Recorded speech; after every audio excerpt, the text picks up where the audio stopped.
Здравейте! Казвам се Лия и сега ще ви покажа къде живея.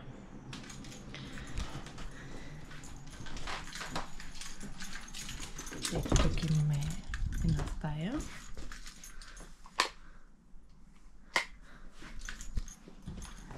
Тук е хола.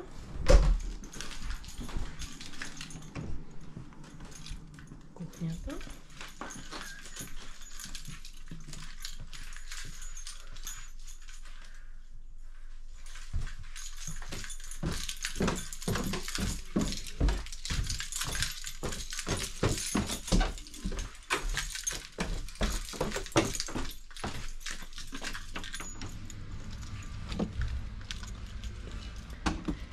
Вече сме на двора.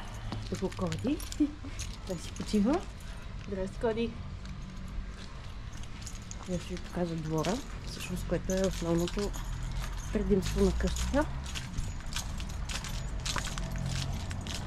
От всякъде е заградено. Грижили сме се Коди и приятелите му да няма откъде да излязат. Когато му идват на гости да си играят, ето тук е полянката, където най-често се борят.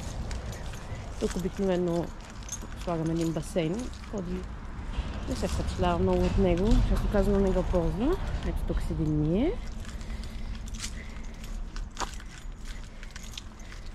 Тук е градинката с цветята.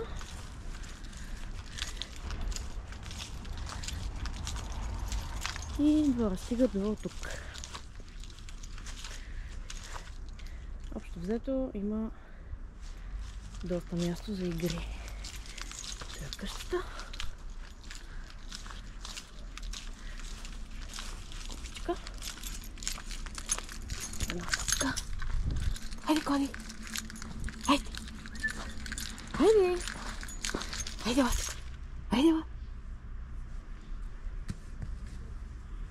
Айде, донеси! Донеси! Той не се впечатлява много. Топки. Предпочита да си играе с кучета. Нали, Коди? Миличък. Много си миличък. Браво на момчето. Браво. Браво. Хайде, седни долу. Хайде, седни. Седни. Хайде, покажи колко си умен. Седни. Коди, дай лапичка. Браво, дай другата. Браво на момчето. Браво на момчето. Изключително добро момче. Умно. Ами, това е горе-долу от нас. Ако имате някакви въпроси, не се притеснявайте да ми пишете, да питате.